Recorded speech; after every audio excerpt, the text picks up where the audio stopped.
Hi, I'm Robbie Bullough with Braden Brown. You're bigger in person. I'm smaller in person maybe, but you're huge, but that's a good thing for the offensive line, I guess. You're a senior leader this year. Last year, we looked to Matt Reynolds, Terrence Brown, guys like that. This year, a couple of Bradens. Do you feel that weight on you that you're the senior leader of the O-line this year? I mean, in a way. We have a good group of O-line this year. We got some young guys who are also leaders, and so I don't necessarily just look at me as the only leader. I think our offensive line have a lot of good, mature dudes, and so it's going to be a good group for us this year. Good, mature dudes. That's very quotable right there. We'll remember that. Good, mature dudes. This no-gut policy has turned a lot of heads, that the offensive line is slimming up. You in particular, you went from tight end to O-line. You had to put on a bunch of weight. Do you feel like you had to revert all of a sudden now in the offseason?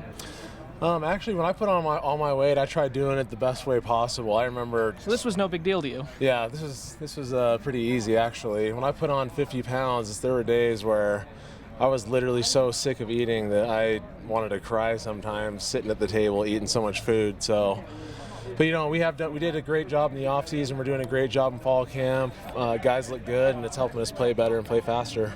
Marcus Matthews knows what you're going through now. He talked to me a few days ago, and he says he still hates food from putting on that weight. So did you feel like you were already in the kind of shape that the coaches wanted from the entire team, specifically the offensive line?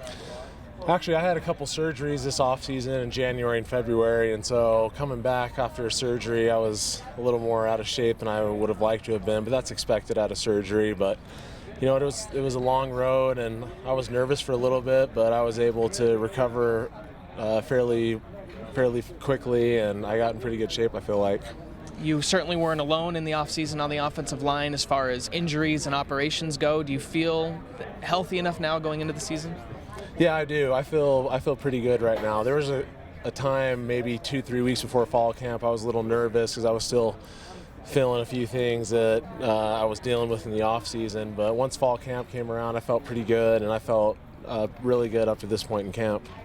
The leaner offensive line, what are maybe some things as a group collectively you can do now that maybe you couldn't do in the past when it was just, the bigger hogs? Now we're focusing a lot more on being more up-tempo as an offense, catching the defense off guard, and that gives us a huge advantage offensively. If we can get on the ball and snap it faster and have guys flying around, that's going to help us a ton. Does that help the endurance factor as well? Absolutely. When you're running around all the time, you got to be in good enough shape to do it. So, and I think we have the guys who are in shape enough, and we're going to have a good group. Usually the offensive line, not the group that you notice guys running on and off the field. So, typically how many plays will a guy get in a game? How often are you rotating in and out on the line? Usually we just keep the same 5 guys on the field. As far as games or as far as practice? As far as games, yeah. Usually, unless a guy gets injured, we try to keep it fairly consistent with the same 5 guys. We probably get about anywhere from 60 to 80 plays a game, just depending on what type of game it is. So it's quite a few plays. It gets pretty tough, but I think we're in shape enough to go all 4 quarters and be strong all 4 quarters this year. So that's where the endurance will really play in, because if you're playing the whole game, late in the 4th quarter, now do you feel like more stamina on the offensive line? Absolutely. 4th quarter is where it all counts, and everyone's going to be tired, everyone's going to be hurting, but it's who can, push it just that much more in the 4th quarter determines who's going to win the game most times. Braden Hansen, another senior on that line. Not only do you guys share a first name, but how close are you guys together now, both going into your senior year? We've developed a pretty strong bond the past few years. Playing next to him last year was really fun. Probably one of the funnest seasons I've had. It's funny, people still don't know the difference between me and Braden Hansen. He gets called me all the time, and I get called him all the time, so it's pretty funny. When somebody yells Braden, you both turn and look? Yeah, so we actually gave him the nickname B-House. I think he had that nickname from high school, so everyone calls him B-House, and I got stuck with the nickname Brownie, so B-House and Brownie. Do you like brownies, most importantly?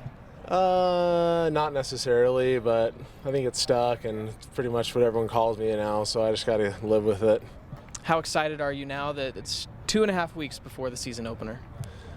Yeah, I'm pumped. We got to get better as an offensive line and as an offense collectively, but once that game comes around, I think we're going to be ready to roll. We're going to put something new on the field this season for the fans to see and for our team to see, and I think it's going to be a really good season for us. We like new as long as it translates to wins. Absolutely. And I think we're going to have a lot of wins this year. Okay, thanks. Thank you.